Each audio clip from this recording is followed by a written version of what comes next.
Ok. em, bueno, entonces esta clase, el resto de la clase es para hablar de preguntas que tengan con respecto a CAT 1 y CAT 2.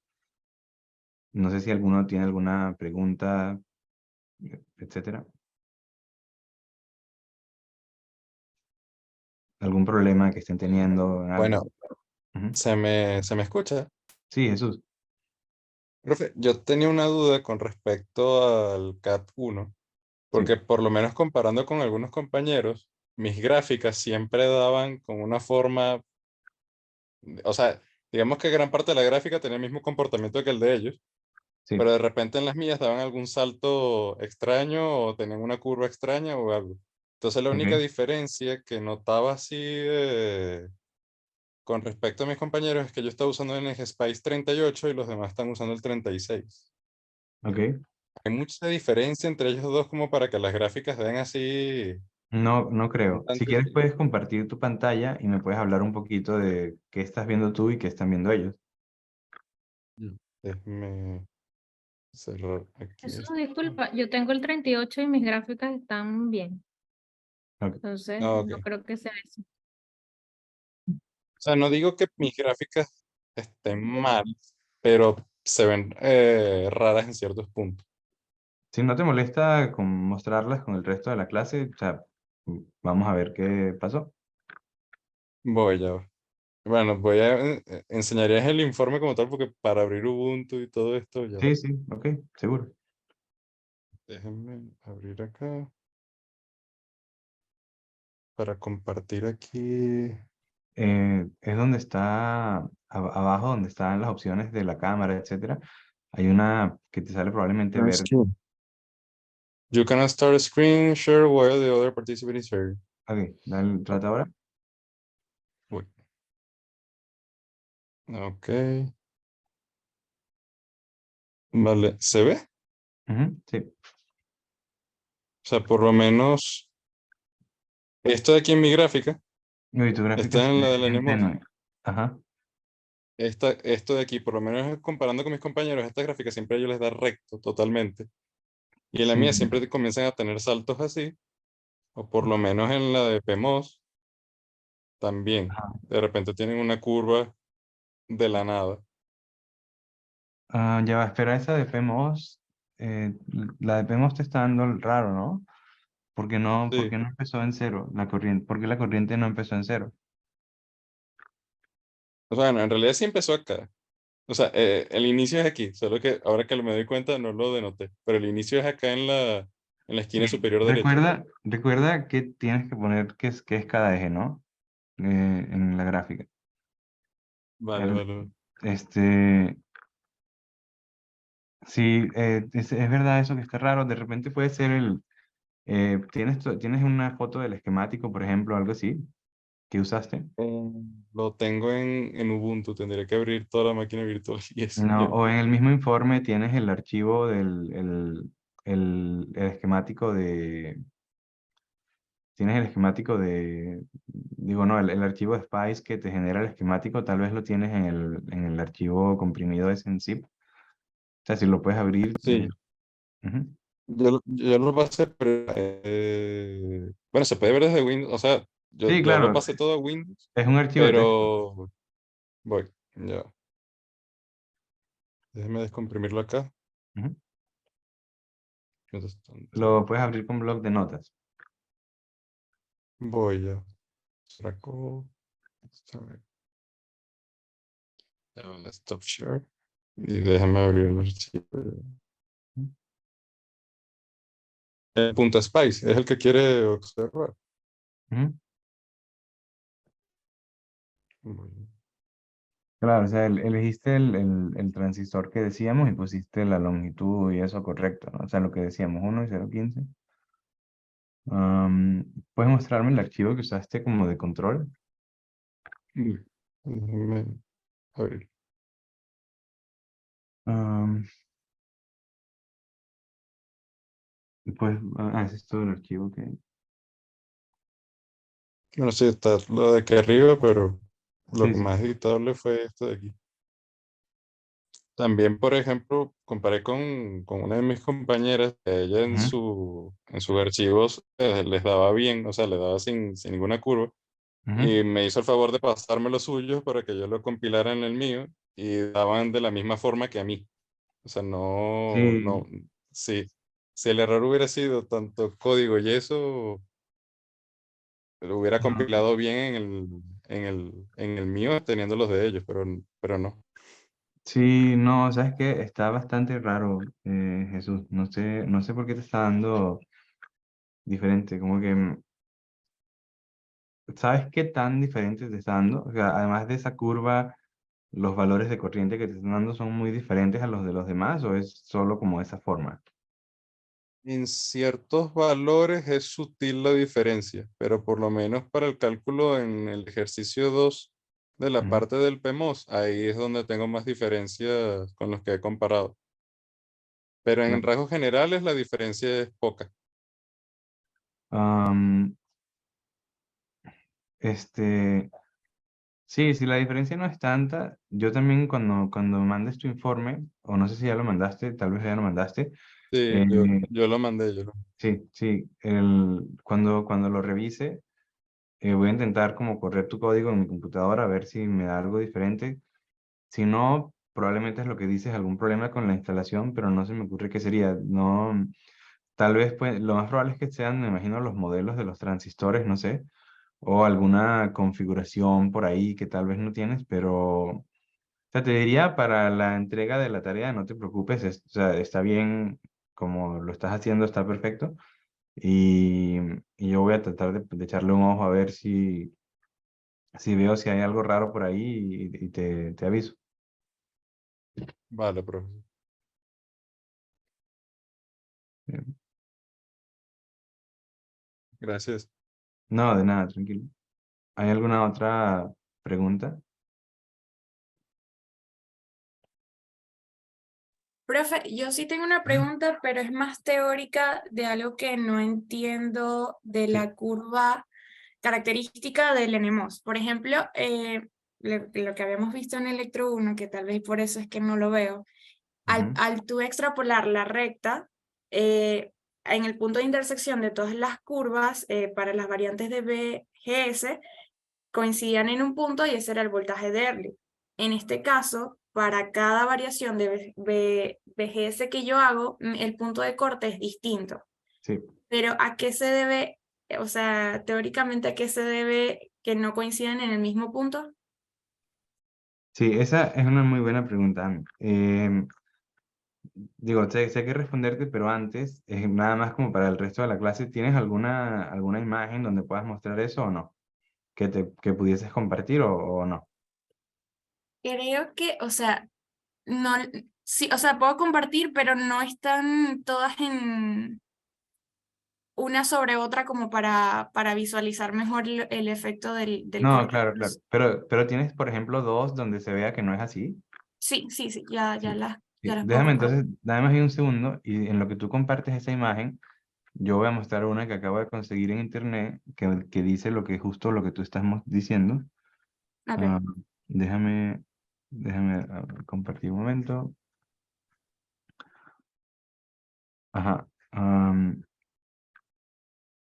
Ok, la pregunta de Ami es que probablemente cuando vieron Electro 1, dice pues, de primera clase donde estudian transistores, había una gráfica como esta, en este caso es para un BJT, okay, un transistor bipolar, entonces dice voltaje colector emisor, contracorriente del colector, y tienes estas gráficas que se parecen un poco a nuestra gráfica de los transistores CMOS, y para hallar el valor de este de lambda, algunos de estos libros te hablan de que lambda es uno entre este voltaje de Early, como uno entre el voltaje de Early, y dicen como que para hallar este voltaje, como que tú extiendes esta línea recta y todo siempre se corta en el mismo valor, que es el que llaman el voltaje de Early y todo esto.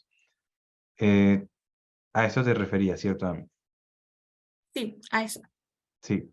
Y ahora, lo que Amy nos va a mostrar es que ella tiene dos gráficas en las que cuando extiendes esta recta, corta en valores diferentes de BA.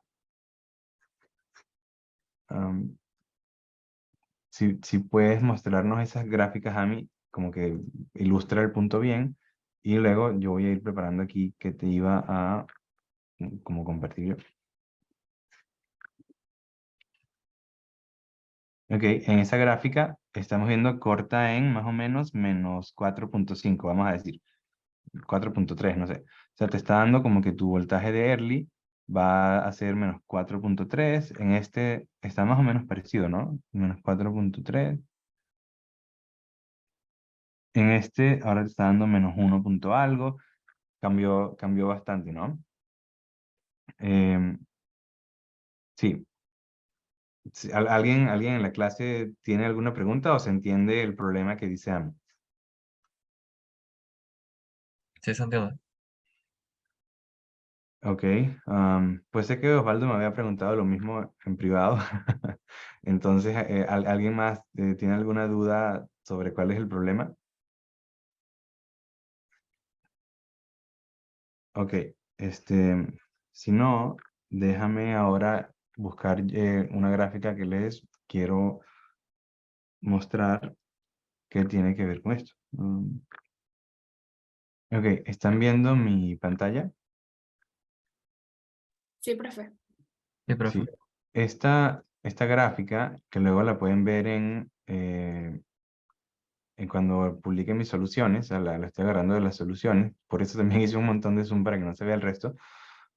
Estoy graficando lambda contra BSG.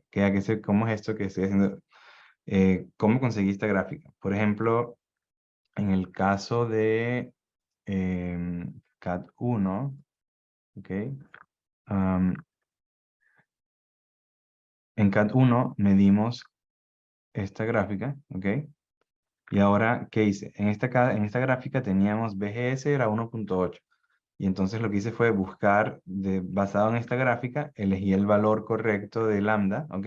Bueno, valor correcto, como que aproximé lambda basado en esta figura, ¿ok? Viendo como que cuál es la pendiente aquí, como habíamos hablado la clase pasada. Y ahora lo que hice fue en este circuito, ¿ok? Donde está, en el circuito que estamos usando para medir esto, esta gráfica la hicimos con BGS igual a 1.8. Y luego lo que hice fue cambiando este valor de 1.8, digamos, por ejemplo, cuando valía 1.8, el valor de lambda que obtuve era algo así como 0 punto algo, ¿ok? No sé qué sería aquí, 0 punto algo, lo tengo en alguna tabla. Si de repente después iba y en vez de hacer lambda 1.8, en vez de hacer BGS 1.8, hacía esta misma gráfica con BGS igual a 1.0, el valor de lambda que obtenía estaba más por acá, tal vez en 1.6, por ejemplo. Y si hago el mismo experimento, elijo un valor diferente para BGS, eso me genera una gráfica y luego a partir de esa gráfica calculo el valor de lambda, obtengo esta figura. Es decir, si hubiese elegido 1.2, me hubiese dado algo así como, no sé, 0.7, qué sé yo, diciendo un número. Si hubiese elegido algo así como, no sé, 0.9, me hubiese dado que lambda es 3. Entonces me está dando este fenómeno que es exactamente lo mismo que está preguntando Amy, como que a qué se debe entonces esta diferencia.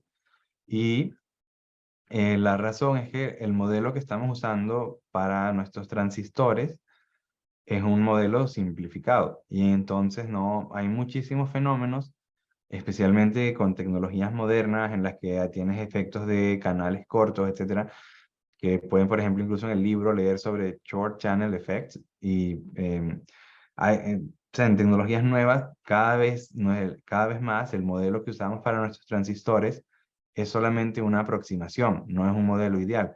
Y por eso es que tal vez muchos de ustedes han tenido problemas a la hora de estimar los parámetros, ¿ok? Porque ustedes están pensando que esto va a ser un modelo ideal y cuando empiezan a estimar parámetros cuesta elegir cuáles son los valores correctos. Y por eso también desde el primer día les estoy diciendo que no hagan nada muy sofisticado, sino elegir los valores y explicar cómo los eligieron para tener más o menos una aproximación. Entonces, ¿a dónde voy? Esto quiere decir que nuestro modelo no es lo suficientemente complicado como para modelar bien todos estos fenómenos. Entonces ahora hay dos opciones. Podemos empezar a buscar un modelo más complicado. Por ejemplo, esta gráfica que está acá, yo no he hecho ningún estudio adicional, pero viendo esta gráfica que está acá, pareciera que lambda es proporcional a 1 entre BSG menos BGS. O sea, básicamente, si piensan en la gráfica de 1 entre X, se ve más o menos así.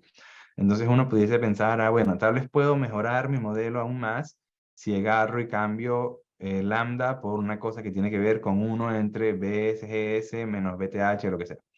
Y podemos irnos por ese camino y tener cada vez un modelo más y más y más exacto, pero la cosa es que un modelo más complicado, más exacto y por lo tanto más complicado, es más difícil de entender intuitivamente. Y el modelo de los transistores que estamos usando es para guiar nuestra intuición, para que a la hora de diseñar un circuito, si estamos pensando cómo se va a ver una figura, si estamos pensando cómo va a cambiar una corriente con respecto a otro parámetro, el modelo que estamos usando es para que nos dé una intuición de qué es lo que va a pasar y nos ayude a elegir qué hacer. Ahora, en la práctica, cuando estamos analizando, por ejemplo, una compuerta, porque diseñaron una compuerta, no sé, NAND, por ejemplo, o un inversor como en CAD2. A la hora de calcular el retraso en el inversor, no usamos la fórmula que vimos en clase. La fórmula que vimos en clase era para guiar nuestra intuición. Y de hecho vimos en clase muchísimos ejemplos de cómo la fórmula que obtuvimos se correspondía con mediciones de verdad. Es decir, todo este análisis es bueno desde un punto de vista intuitivo, pero desde un punto de vista de calcular cosas, al final del día vamos a ir a hacer simulaciones en SPICE. ¿Por qué? Porque los modelos que usa SPICE son muchísimo más complicados que cualquier cosa que podamos hacer nosotros, como que si hacemos esto de que partimos de nuestro modelo y empezamos a agregar cosas extra para ir modelando, pues vamos a hacer un modelo mejor, pero el modelo que tiene SPICE es todavía mucho más avanzado y ese modelo lo pueden buscar y sigue siendo un modelo, no es perfecto. Y hay muchos casos en los que incluso el modelo de SPICE no es suficiente. Pero a donde voy es, el modelo que usamos nosotros de la corriente de saturación, de la zona lineal, de todo esto, es simplemente una aproximación para guiar nuestra intuición, pero no tiene necesariamente que ser lo que pasa en la realidad. Y de hecho en las tecnologías nuevas cada vez es menos real. Pero ahora, pero ¿cómo puede ser entonces que guía nuestra intuición? Bueno, es que si vemos esta gráfica, es más o menos lo que dice el modelo que va a ser. Es una zona donde empieza siendo como una recta, pero en verdad luego es una parábola, y luego ves como que hay una saturación, pero sube de una manera lineal, que tiene que ver con tu lambda, qué sé yo. Esta gráfica perfectamente pudiese venir del modelo que estamos haciendo. Ahora, ¿qué pasa? Que nuestro modelo pues tiene errores, tiene como debilidades, por decirlo así, que es que no modela, esta lambda no es una constante, o sea, lo ves perfectamente de esta gráfica. Si lambda fuese una constante, daría igual qué valor eliges para BGS aquí. ¿Ok? Y la gráfica que estoy mostrando, por cierto, es para un transistor PMOS, por eso dice BSG. Pero bueno, si lambda fuese constante, lambda no debería depender de este voltaje que estás aplicando aquí. Y a la hora a ir al hacer las mediciones, y en este caso es mediciones entre comillas porque son simulaciones, vemos que no es constante. Entonces, eso quiere decir que nuestro modelo no es lo suficientemente bueno, y si no es lo suficientemente bueno, ¿por qué lo seguimos usando? Lo seguimos usando porque es bueno para guiar nuestra intuición, ¿ok? Pero a la hora de hacer mediciones, de tratar de estimar algún parámetro, lo haríamos a través de simulaciones en SPICE, por ejemplo. Y al final del día, mucho mejor si diseñas un chip y lo fabricas, todos estos parámetros los harías con mediciones en el laboratorio. Por eso cuando ves cualquier artículo, por ejemplo, o cualquier charla de ASCC, por ejemplo, nunca te hablan de los resultados de la simulación, te hablan de los resultados que tienes desde mediciones, bien sean circuitos analógicos, digitales, etcétera. Son circuitos que vienen desde mediciones, no son ni análisis teóricos, ni simulaciones. Y esa es la razón, que al final del día todos estos modelos son modelos, pero cómo se comportan los transistores al final del día. Si quisieras hacer un análisis súper detallado, de repente hasta te tienes que meter con mecánica cuántica, con estudiar qué está pasando con todo eso. Y eso es una abstracción muy, muy complicada que no nos serviría a la hora de diseñar un circuito. ¿Sí responde eso la pregunta a mí? Sí, profe, ahora sí lo veo mucho más claro, gracias. Sí, no, gracias a ti por la pregunta, es que es muy buena. Yo esperaba que iban a tener problemas como este porque, y por eso es que les decía que no tenían que ser muy exactos con sus resultados, sino una estimación, porque bueno, ya ven que estos parámetros no van a ser exactos, pero por ejemplo, cosas como el valor de BTH nos va a dar como o sea, son valores que nos ayuden a guiar nuestra intuición a la hora de seguir diseñando. Em, por ejemplo, lo que estábamos hablando del el ratio S beta, la relación beta de qué tan fuerte es el PMOS contra el NMOS. Cuando hagan el CAT2 van a ver que yo elegí un valor a partir del beta que obtuve yo. Y haciendo las simulaciones, el tiempo de subida y tiempo de caída de mi inversor son casi iguales. Entonces mi inversor está relativamente balanceado. Si yo estuviese súper interesado en que estén balanceados en la práctica, lo que haría es seguir cambiando los parámetros basado en lo que veo en la simulación. Pero ¿a dónde voy? Es verdad que todo este análisis no es exacto, pero los resultados que tenemos de este análisis nos pueden servir a la hora de hacer los circuitos. ¿Ok? Y muchas gracias a mi muy buena pregunta. ¿Alguien tiene alguna otra pregunta o duda de la tarea? De cualquiera de las dos tareas, cada uno, cada dos de la clase. Profe, y por lo menos bueno, o sea, con los ETA, que yo creo que fue lo que más problema dio calculándolo. Ujú. Por lo menos yo comparé, eh, los ETA nos daban como bastante distintos y era como muy subjetivo decir, bueno, esta gráfica de logarítmica está más recta que esta. Y aunque variara poquito el BTH, una se parecía más a vistas de uno que era más recta que otra. Sí, Entonces, ok. para ese caso, o sea, ¿qué sería como lo más ideal para poder deducir cuál es la más recta? Porque, mm, Pues sí, no depende de cuál es la más recta, sino que también al final del día tú vas a hacer alguna estimación de cuál es tu BTH y esa era una estimación de, bueno, más o menos cómo puedes estimar ETA basado en eso. Am, Tu punto es muy válido y sí, em, al final del día la manera más sencilla es hacer un análisis como lo que hablaba Will, creo que era de analizar, tratar de buscar cuáles son los parámetros óptimos, etcétera. Yo tengo una gráfica parecida como esta creo que aquí, de ETA, ¿no? Ajá, este es ETA este es el valor que yo estimé de ETA contra el valor que estimé, digo, todas estas simulaciones, por ejemplo, la de la gráfica de saturación, bueno, mira, no importa, cuando lean mis soluciones van a entender, pero para diferentes análisis que tienen que ver con el análisis de lambda, obtuve todos estos valores diferentes de eta. Entonces, por ejemplo, es lo que les digo, ¿cuál es la respuesta correcta?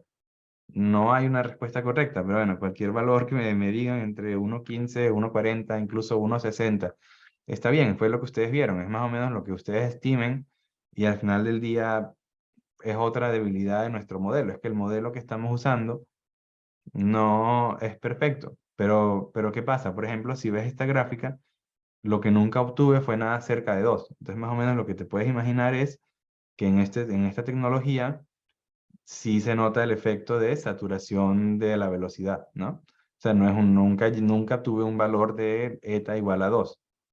Entonces, bueno, tal vez no es la respuesta más satisfactoria. De hecho, al final del día, estos análisis pues vienen o de modelos un poco más complicados desde el punto de vista de la física que usan para derivarlos o simplemente de tratar de mejorar tu modelo para que represente mejor y mejor y mejor la data que estás observando. Am, pero no sé si eso responde la pregunta, Osvaldo. Y después cuando vean mis soluciones, pues van a ver cómo en cada caso determiné yo el supuesto lambda. Digo, el mm, supuesto eta. ¿Sí ok, responde la profe. pregunta? Sí, sí, gracias. No, de nada. Ah, y otra Ajá. duda, pero es más como curiosidad. Cuando uno pone estilo a calcular la integral, con lo de Integ y todo eso, Ujú. Lo que hace el simulador, me imagino, es que agarra como dos pedazos muy chiquitos del análisis transient y va haciendo como una suma de Riemann, ¿no? O sea, no hay una forma, o él puede sacar la Sí, función para hacer la integral. no, no va a sacar ninguna función, va a hacer algo como lo que tú estás diciendo. Si te interesa, puedes leer, por ejemplo, creo que se llama reglas de cuadratura, tiene que ver con integración numérica, de diferentes maneras, o sea, eso que estás diciendo, hacer diferentes espacitos pequeñitos y ir sumando como una suma de Riemann, es una manera, pero hay maneras más. Entonces aquí tienes, por ejemplo, la que tú estás diciendo sería esta regla del rectángulo, de ir sumando eh, pedacitos pequeños y multiplicas como por el de X y qué sé yo. Después hay otra, esta regla del trapecio, por ejemplo. Entonces es diferente, ¿no? Tienes otra aproximación. Regla de Simpson es diferente. Entonces, bueno, hay diferentes maneras de aproximar la integral. Spice no está haciendo la regla del rectángulo, está haciendo algo más complicado. No sabría decirte qué hace en Spice. Probablemente algo parecido a la regla de Simpson. Pero de manera como conceptual, no puedes pensar que sí. De manera conceptual, puedes pensar que estás haciendo lo de la regla, la manera del rectángulo o lo que sea de la suma de Riemann. De manera conceptual, sí, eso es lo que está haciendo Spice. Si nos vamos al detalle, pues no 100%, está usando una aproximación todavía mejor, eh, pero esa es la idea, sí. ¿Eso responde la pregunta? Sí, profe. Ah, y una última duda que tiene que ver con como el overshoot que tiene cuando cuando va a bajar el inversor. ¿Esa Ah, es sí. una cuestión del modelo que usa? Esa pregunta la tienes que responder para CAT 2, así que no la voy a responder yo. Am, de hecho, si vas a CAT 2 y bajas a la última pregunta, dice, en el ejercicio 3.2 probablemente vio algo así, porque hay picos. Entonces, bueno, la tarea en principio era para hoy, pero como nadie ha empezado, pues no les voy a dar la respuesta, ¿no? ¿Y una ayuda? No, no. No, porque no han comenzado, ¿no? O sea, no les voy a quitar la emoción de hacer la tarea. Bueno, profe. Está bien, gracias.